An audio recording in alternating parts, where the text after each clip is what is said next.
Bom, voltamos agora para o debate desse primeiro painel da manhã, tendo a satisfação de receber o Reinaldo Esteles, representante da Secretaria Nacional de Proteção e Defesa Civil, que vai fazer os seus comentários sobre as apresentações, os comentários no chat, e logo em seguida já passamos para as perguntas, para a sessão de debates. Reinaldo, bom dia, é com você. Bom dia, pessoal. Mais uma vez é um prazer estar aqui, participando desse seminário. É um prazer estar nessa mesa aqui, junto com o Coronel Niacas, a Keila, o Coronel Luiz Cláudio, Elton Cunha. São pessoas, algumas eu não conhecia, mas adorei ver as apresentações aqui. A Keila eu já conhece, Coronel Niacas. Keila que tem uma parceria junto com outras pessoas do Sistema Nacional aqui com a gente, com a SEDEC, né? Enfim, Coronel Niacas é um parceirão, né, do nós aqui, do Coronel Lucas, nosso secretário, enfim. Para mim é muito gratificante estar aqui representando a SEDEC, né?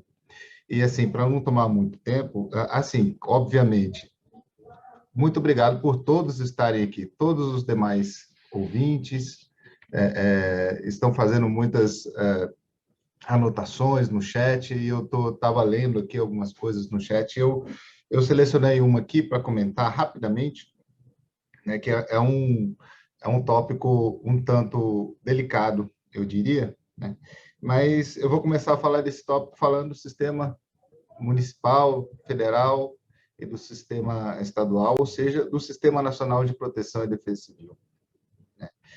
E o que é o Sistema Municipal de Proteção e Defesa Civil, já para entrar no nosso tópico? Ora, o Sistema Municipal, como todos vocês sabem, todas as palestras que eu vi ontem e hoje trabalham sem mencionar, basicamente, com um sistema, na medida em que falam de intersetorialidade, de integração de atividades. Uma coisa extremamente importante que o Elton falou, que eu anotei aqui, de inserção cultural, trazer a comunidade, que a Keila faz assim lá em Recife, no âmbito lá, né? As pessoas trabalham literalmente com a mão na massa. Então, tudo isso faz parte do Sistema Municipal de Proteção e Defesa Civil. Secretarias trabalhando em conjunto, secretarias dividindo ações e atividades, a articulação da Defesa Civil Municipal, né, sobre vários aspectos que eu vou comentar um pouquinho mais adiante, o que faz um sistema municipal de proteção e defesa civil. E é nesse sentido que eu queria comentar o seguinte proposição aqui, que eu li no chat, né, que fala da disposição dos artigos 2 e 8 da Lei 2.608, em consonância com o artigo 37 da Constituição, obriga os prefeitos a terem uma estrutura municipal de defesa civil sob pena de improbidade administrativa. Ora, o que esses artigos da Lei 2.608? O artigo 37 da Constituição, para quem não se lembra, trata sobre os princípios e normas da administração pública. Tá? Então, os artigos 2 e 8 da Lei 2.608, na verdade, o que a gente tem é uma colocação de que há, sim, uma obrigação dos entes de terem repartições que cuidem de funções que cabem ao Sistema Municipal de Proteção e Defesa Civil, que cabem à Defesa Civil. Então, por exemplo, você tem uma Secretaria de Infraestrutura que pode cuidar de vistoria, por exemplo, que é um dos aspectos do artigo 8º, que é a competência dos municípios, né? Você tem uma Secretaria de Administração que, eventualmente, pode ter alguém capacitado para trabalhar no S2ID, Sistema Integrado de Informações sobre Desastres, né? Então, você tem vários aspectos que o sistema municipal pode suprir, né? E que uma coordenadoria ou comissão ou inspetoria, como eu li que há um inspetor em proteção e defesa civil, seja lá qual for o nome designado, obviamente por um diploma municipal, por uma portaria, um decreto, uma lei ou o que for, né? esse conjunto de secretarias, de órgãos, e incluindo uma comissão, um COMPDEC, um NUDEC, entendeu?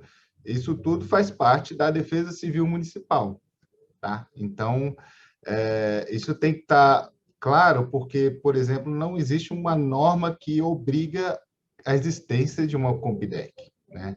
A Defesa Civil Nacional não pode obrigar que haja um COMPDEC, não pode obrigar que haja determinada coisa, mas a gente trabalha incentivando, sim, que haja COMPDEC, né? O sonho da SEDEC é que cada município tenha uma coordenadoria instituída por lei, ou por decreto, ou por portaria municipal, né? Com seus representantes nomeados, bonitinho, que tenham todos capacitação adequada, que exerçam todos um trabalho em conjunto com as secretarias municipais e que nos municípios pequenos, que cada distrito tem um NUPDEC, por exemplo, olha que maravilha que seria, nos municípios maiores, um bairro, conjunto de bairros com NUDECs, né? Trabalhando em conjunto, trazendo a comunidade mais próxima. Esse é literalmente o sonho da SEDEC, né? Porque assim a gente pode ter um modelo, como, por exemplo, próximo ao do Japão, que tem outros nomes, outras ideias, outros funcionamentos, mas a comunidade trabalha num nível muito próximo, né? Cada um com seus trabalhos e tudo mais. Então, eu só queria deixar claro que, sim, a Defesa Civil Municipal, ela é, na verdade, um sistema, precisa funcionar o sistema, e, na verdade, ela já funciona sem ter esse nome. Vou dar um exemplo que boa parte de vocês já viram. Quando acontece um desastre, né?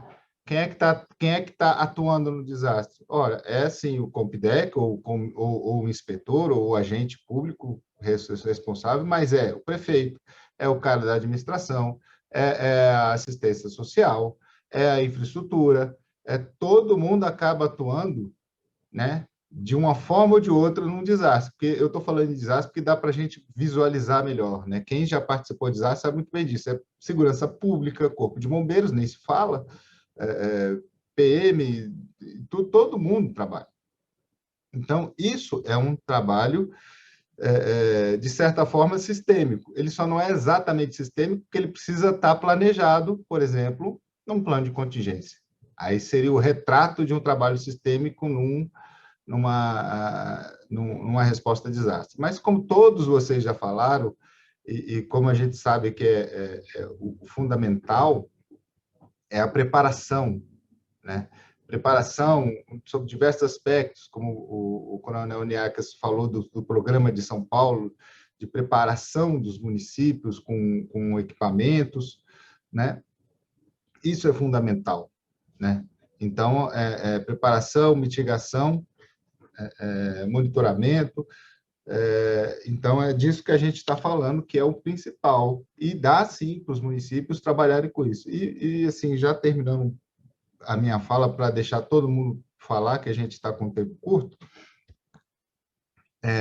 uma coisa importante que eu anotei aqui é o seguinte: a gente precisa entender que, por menos estrutura que os municípios possam ter, por menos estrutura que as coordenadorias ou comissões municipais possam ter, o agente de defesa civil ele pode contar com a expertise de outras secretarias, né? Por exemplo, eu sou um agente de defesa civil municipal e tenho uma dificuldade imensa de, poxa, elaborar um ofício, elaborar um chamamento público e outros documentos administrativos. Por quê? Porque eu nunca fiz isso na vida. Então, às vezes, eu tenho dificuldade. Então, eu posso ir lá na Secretaria de Administração, marcar uma conversa formal. Olha, eu sou agente de defesa civil, eu trabalho aqui com o município ou no gabinete do prefeito. Eu gostaria de ter um chamamento público para ver se uma pessoa quer trabalhar junto comigo. Será que você pode elaborar um ofício, uma portaria, alguma coisa do gênero, chamar, entendeu? Então, esse auxílio, eu estou falando uma coisa muito básica, mas, enfim, só para ficar bem claro, sabe, gente? Pessoal da infraestrutura, poxa, eu preciso fazer uma vistoria, eu ainda não tenho conhecimento adequado. Será que alguém da infraestrutura, um engenheiro, pode ir comigo fazer uma vistoria em umas casas? Eu sei quais são as casas, elas foram afetadas e tal, sabe? Então, essa integração, por menos estrutura e conhecimento que tem o agente defensivo, ele pode fomentar a integração das secretarias, sabe? A própria comunidade, ele pode trazer junto à comunidade.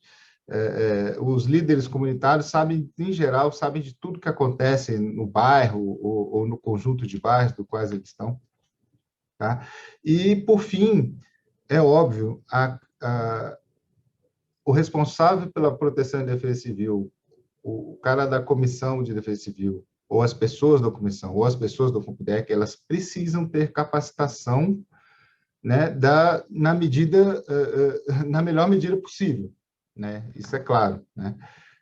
E como começar? No que eu vou me capacitar? Ora, se eu fosse agente de defesa civil, eu ia lá na Lei 2668, eu li as competências. Bom, eu preciso saber isso aqui que está escrito aqui. Eu preciso entender um pouquinho disso aqui, né? E como é que eu posso... Pô, eu não sei. Eu vou fazer um curso online, um curso... a própria SEDEC tem diversos cursos abertos. A plataforma nos estandes virtuais tem lá vários links, tem todo o acesso à nossa página, até pela plataforma. Tem a página da SEDEC que está atualizada, então tem muita publicação, muitas coisas, muitas dicas para todos que estão querendo se aprimorar como Defesa Civil Municipal. Tá? E volto a enfatizar, como foi dito ontem, a Defesa Civil ela não trabalha sozinha e ela não encerra o processo, né? Ela, na verdade, ela inicia, ela trabalha em conjunto, né? E, no final das contas, ela articula muita coisa. A Defesa Civil articula, ajuda, é claro, faz o operacional também, é claro, mas ela, fundamentalmente, quando não há desastre, ela é um órgão articulador, um órgão de capacitação, um órgão de trabalhos junto à comunidade, e é isso que é o mais importante, tá bom? E não se esqueçam, planos de contingência, por favor. Muito obrigado, Reinaldo. Bom, a primeira pergunta que a gente tem hoje é para o Coronel Niarcas, a respeito dos principais desafios nesse processo de busca de recursos, especialmente em relação à transferência dos recursos, edital de licitação e assinatura de convênio. O senhor poderia falar um pouquinho sobre isso? Claro, Vitor. Mais uma vez é um prazer estar participando desse evento muito enriquecedor para todo o sistema de defesa civil. E um prazer imenso reencontrar nossos amigos aí, Reinaldo, Keila, Luiz, o Elton, os demais palestrantes. Bom, como eu apresentei na minha fala, é um trabalho que ele foi desenvolvido em um ano, né, para que a gente, desde a sua concepção até a entrega do material, existe uma cronologia para isso, né? E o desafio foi muito grande. O primeiro que eu falei foi a questão da sensibilização, né, dos parlamentares, dos homens públicos com relação a essa temática. Houve a necessidade de nós nos estruturarmos internamente até para fazer essas atas de registros e as licitações. Mas é o que eu disse na minha fala, isso foi o nosso pulo do gato, né? A gente sabe a dificuldade que o município tem em de realizar as licitações, né? Então, tem municípios de pequeno porte, como qualquer outro município, qualquer outro estado do nosso país, e a gente sabe que essa parte técnica, por vezes, é deficitária no município. Então, o que nós conseguimos superar, né? Num primeiro momento, haviam falado que não havia possibilidade da transferência desse recurso do Poder Legislativo para a gente, eles teriam que ser transferidos diretamente para o município. Aí fizemos uma consulta interna nas consultorias jurídicas aqui do governo e recebemos uma sinalização positiva dessa possibilidade, dessa transferência para nós aqui. Isso facilitou muito em termos de agilidade, em termos de economicidade, porque a gente comprando em maior volume, o preço, consequentemente, ele cai, né? E outra coisa com relação à padronização dos equipamentos. Então, hoje nós conseguimos entregar, captar esse recurso, fazer as nossas licitações e entregar o produto pronto para o município, né? Então, nós vimos até a sensação de alívio para o município de não ter esse entrave de ele receber o recurso e ter que licitar e ir atrás de equipamentos. Nós fizemos aqui, né? Então, eu acho que esse foi o maior aí ganho em termos essa sistematização. Obrigado, Coronel Niarcas. Elton, o colegiado, ele tem alguma iniciativa em relação à captação de recursos também através do colegiado? Então, tem. Através dos consórcios que estão inseridos dentro dos colegiados, né? Agora estou mais à vontade para falar, estava muito nervoso.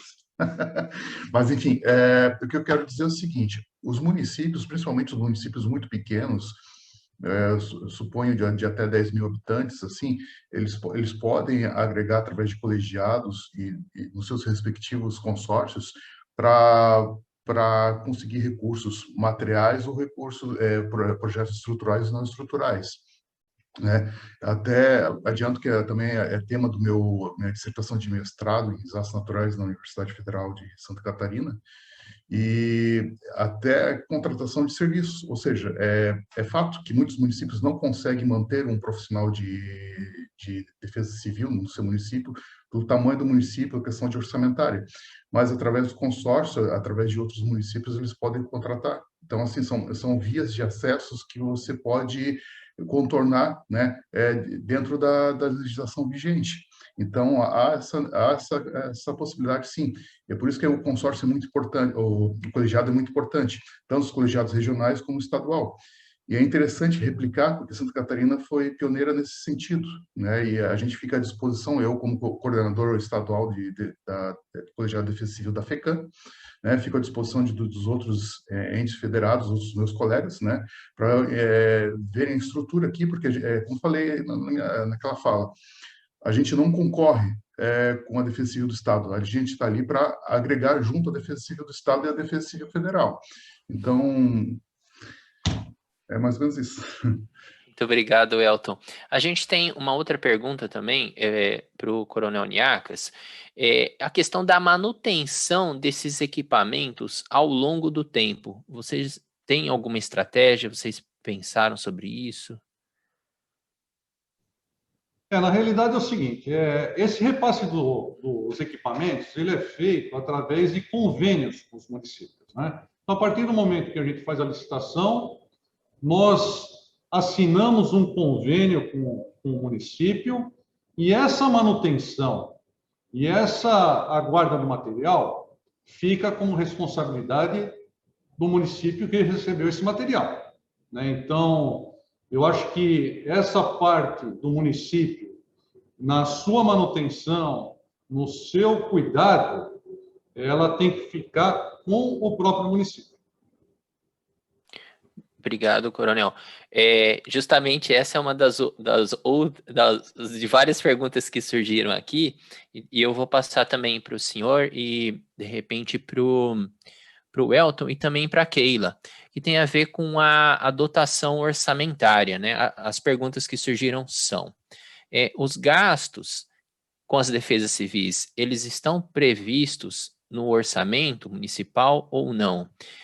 Atualmente, o município possui dotação orçamentária específica para as ações de defesa civil? A Defesa Civil participa da elaboração da lei, né, de diretrizes orçamentárias do município?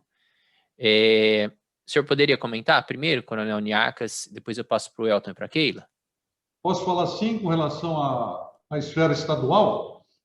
Sim, nós participamos da lei diretrizes orçamentárias do Estado com previsão orçamentária do Estado, né? Uma coisa muito importante que nós conseguimos, até com essa iniciativa inicial, de buscar recursos do Poder Legislativo para aplicação na compra de equipamentos para os municípios, foi a sensibilização também do Poder Executivo na necessidade de investimento de recursos do Tesouro. Então, hoje, né? Nós começamos 2019 com recursos para equipamento somente do Poder Legislativo, e hoje nós já temos investimento do Tesouro, aqui do Poder Executivo, na compra desses materiais, além de outros recursos que já vinham há anos sendo investidos, com obras recuperativas e tudo mais. Então, foi muito importante essa iniciativa inicial do aporte do Legislativo e consequente sensibilidade do Executivo na aplicação desse recurso também. Obrigado. Elton, gostaria de complementar? Sim, quanto à questão, o PPA, né, tem que fazer a participação efetiva da Defesa Civil no orçamento plurianual, né, em todas as suas diretrizes. Eu sugiro vocês, o coordenador, o gestor de Defesa Civil, conversar com o prefeito, porque é fato, temos que ter essa participação no orçamento plurianual. E outra coisa, a captação de recursos, existe diversas vias. Lembrando que todo município tem que ter o seu Fundo Municipal de Proteção e Defesa Civil, né? Com a sua conta, tudo regularizado. E você também pode captar recursos junto à questão de imposto de renda, né? O lucro real, acho que é 3 ou 4% ali, enfim. Então, existem diversos leques de oportunidades para que você consiga agregar recursos financeiros para fazer as ações de defesa civil. Lembrando que é interessante você fazer essas ações na esfera de prevenção e preparação da comunidade, né? Justamente porque isso agrega mais valor na hora das ações de resposta e recuperação. Obrigado, Elton. Keila, gostaria de complementar? Sim, nós temos sim recurso próprio na Defesa Civil, né? A gente participa da discussão do PPA, isso já é visto, né, antes de iniciar o ano, e aí a gente faz esse orçamento de acordo com o que está previsto das ações que a gente faz, desde a parte de prevenção e preparação, a parte que a gente trabalha com a comunidade, até as ações de mitigação, a obra estruturadora, o que a gente vai precisar de recurso humano, de maquinário. Então, tudo isso é visto no orçamento e a gente entra nessa discussão para defender e pactuar a cada ano, logicamente, para garantir o recurso municipal da Defesa Civil do Recife. Muito obrigado, Keila. Ainda sobre a questão, né, do apoio também que as frentes parlamentares, né, podem conceder, né, as ações de proteção e defesa civil, a gente tem uma pergunta aqui para o Coronel Reginaldo, da Defesa Civil do Pará. O senhor acredita que é possível uma mobilização, né, o apoio parlamentar para fortalecer as defesas civis no Pará, né, conforme para lidar com alguns desses desafios que o senhor apresentou, especialmente em relação à profissionalização?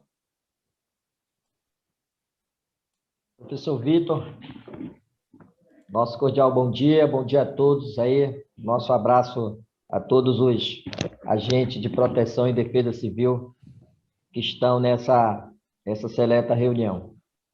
Bom, nós acreditamos sim, e a exemplo do que já foi discutido, inclusive no primeiro dia dos painéis, nós acreditamos que o poder público, a governança, ela tem que estar sob um guarda-chuva.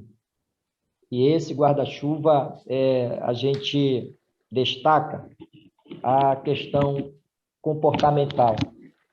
Eu acho que a questão de que todas as ações de proteção e defesa civil, se elas tiverem um viés de que se tenha uma base, se tenha um suporte tanto financeiro como técnico, muito além do que as Compidecs estão lidando nos seus municípios, as ações terão mais efetividade e, sobretudo, a criação de um vínculo, né, entre o município, o Estado e a União, de uma maneira constante, fazendo com que essa solução de continuidade, como vem maciçamente aqui discutido, em face de que trocou a governança municipal, e aí fica sob risco todo um trabalho que foi realizado na gestão anterior. Então, esse vínculo que a gente destaca para quê? Para que o Poder Legislativo possa criar leis, e essa lei, eu acho que, a exemplo de uma política nacional, para que essas diretrizes possam ser padronizadas através de uma terminologia comum entre todos os municípios da federação, isso venha a surtir um efeito mais efetivo e as ações serão certamente mais fáceis para todos aqueles que estão na ponta, aonde acontece o desastre, que são os municípios. Muito obrigado, Reginaldo. Luiz Cláudio, você gostaria de complementar sobre esses desafios, né, da profissionalização da Defesa Civil, falar um pouquinho do que vocês têm presenciado aí no Mato Grosso? Olá, bom dia mais uma vez a todos. Então, falar basicamente dessa proposta, eu acho que o projeto ELS ele vai trazer esse diagnóstico que quem já está na Defesa Civil tem ciência disso. Por exemplo, o Mato Grosso são 141 municípios, né? Uma dimensão geográfica extensa. E aí, o que ocorre? A dificuldade da Defesa Civil Estadual dar esse apoio ao município, ou seja, se a gente mobilizar, fazer um planejamento para ir até esse município, a possibilidade de retorno a ele é muito difícil, porque são 141 municípios que a gente tem que dar apoio, e nós temos outras atividades. Por exemplo, nós estamos agora já iniciando a temporada de incêndio florestal no Mato Grosso, que mobiliza a Defesa Civil, todos os órgãos de segurança pública, mais especificamente Corpo de Bombeiros. Então, essa semana de ações é que fazer com que a gente não perca essa oportunidade de chegar até o município e levar várias ações e dar esse suporte ao coordenador para que ele possa, porque não há como a Defesa Civil Estadual, de forma rotineira, dar esse apoio em loco ao município. Então, nós queremos, com isso, levar várias ações, dar esse suporte, essa orientação, essa capacitação, para que o coordenador, a partir daí, tenha condições de executar essas ações no município. Então, esse é o principal objetivo. A gente já viu aqui, a gente está vendo no chat também, são várias, vamos dizer assim, indagações dos coordenadores municipais, que é um único servidor para desempenhar tudo. Então, assim, a ideia desse projeto de fazer de forma intensiva é justamente isso, aproveitar a oportunidade e levar várias ações de prevenção, preparação, resposta, reconstrução, mobilização de voluntários, dar um norte, uma orientação para esse coordenador, para que ele possa, a partir daí, desenvolver mais ações nesse tipo e fortalecer lá o município dele. Muito obrigado, Luiz. A próxima pergunta, e aí a gente já está caminhando para encerrar, é para o Coronel Niacas. Nós temos duas perguntas, né? Ontem, o Sidney Furtado, da Defesa Civil de Campinas, falou um pouco das dificuldades, né, associadas ao concurso público, né? Depois o Ministério Público acabou atuando, né, em relação a alguns desvios, supostos desvios de função. A pergunta de que modo, né, o senhor acha, né, que a Frente Parlamentar de Proteção e Defesa Civil poderia auxiliar nesses trabalhos da profissionalização, né? O que hoje, né, tem se discutido sobre isso? Vitor, na minha apresentação, eu falei a respeito das temáticas que nós trabalhamos aí, principalmente no Conselho Nacional de Gestores de Proteção e Defesa Civil, né? Como eu bem disse, quando eu assumi essa presidência, nós estabelecemos principalmente os eixos que foram tratados na Conferência Nacional de Defesa Civil. E um dos eixos era a questão de profissionalização, né? Então, um dos desafios que nós impusemos é tentar fazer com que o agente de defesa civil, o coordenador de defesa civil, seja reconhecido como uma profissão instituída no nosso país. Se vocês hoje pegarem o rol de profissões que está lá estipulado na Classificação Brasileira de Ocupações do então Ministério do Trabalho, você vai achar centenas de profissões. Mas o agente de defesa civil e o coordenador de defesa civil não existem. E isso é um problema para o sistema, né? Então, a gente, à frente da presidência do Conselho Nacional, nós oficiamos ao Ministério do Trabalho, demos entrada a um processo de solicitação do reconhecimento da profissão de defesa civil, do agente de defesa civil. E está em trâmite. Existe uma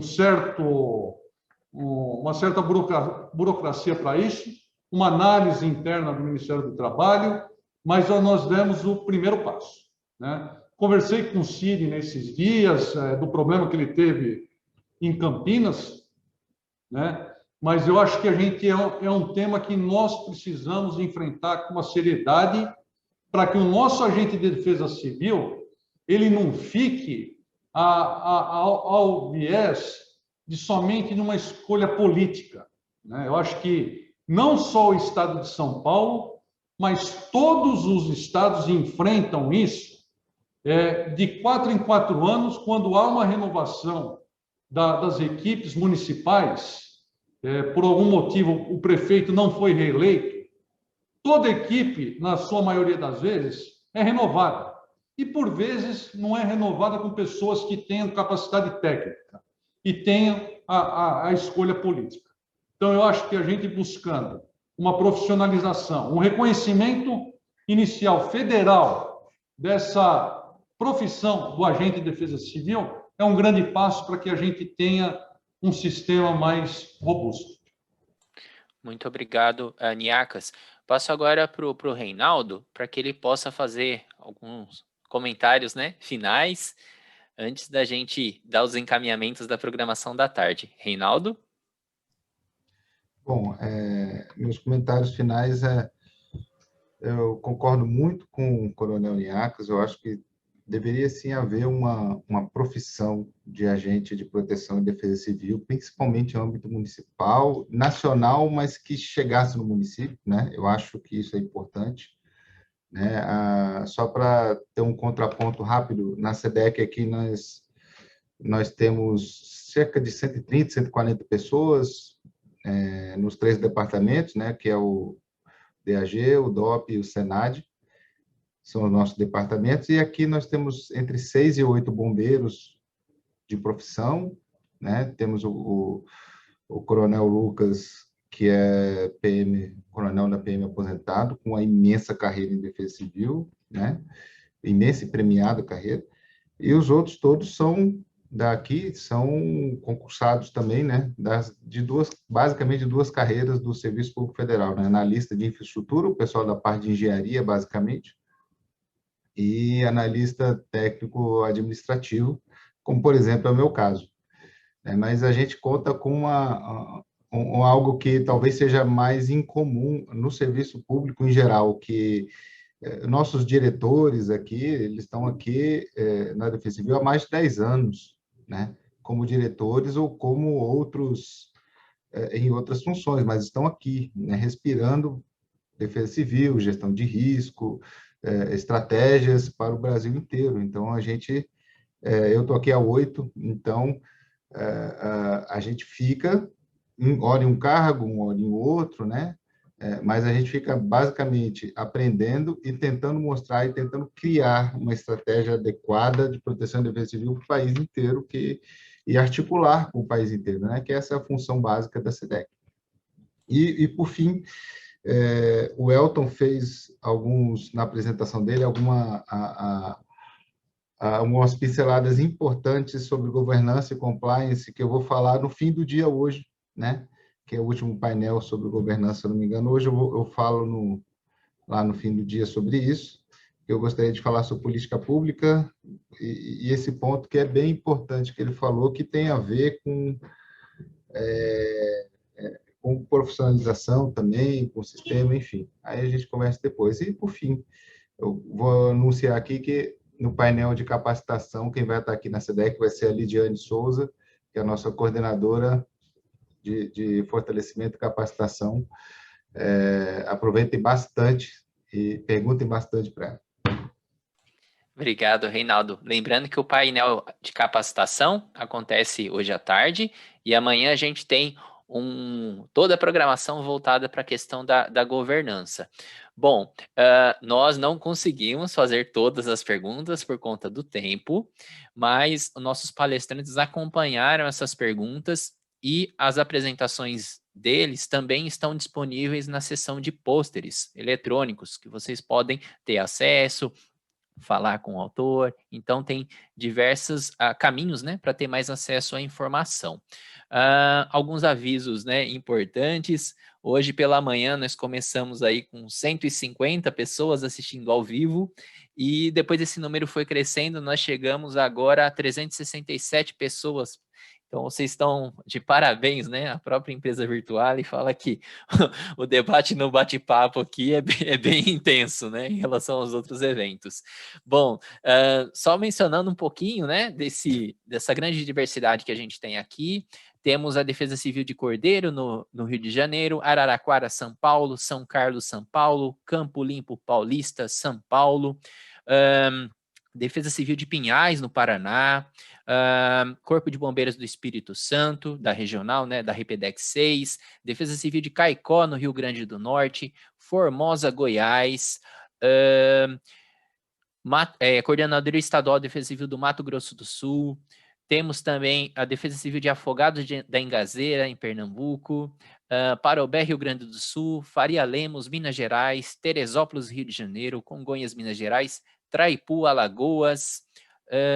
Temos também a Defesa Civil de Pernambuco participando ativamente, Nova Friburgo, Três Corações, Minas Gerais, Defesa Civil do Piauí também, a estadual, o senhor André Fontenelle, Divinésia, Minas Gerais. Temos também participação de universidades, organizações não governamentais, dentre outros atores. Defesa Civil de Maragogipe, Bahia. Então, estamos aqui bem representados, isso mostra a importância, né, dessa grande mobilização de todos, né, que compomos aqui, compusemos, né, esse importante evento pela manhã. Então, nós nos vemos às 14 horas com o painel sobre capacitação. Muito obrigado a todas e a todos. Não deixem de visitar os estandes temáticos e a seção de pôsteres eletrônicos, que estão pouco a pouco, né, incluindo também os vídeos dos palestrantes, tá bom? Então, até às 14 horas, horário de Brasília.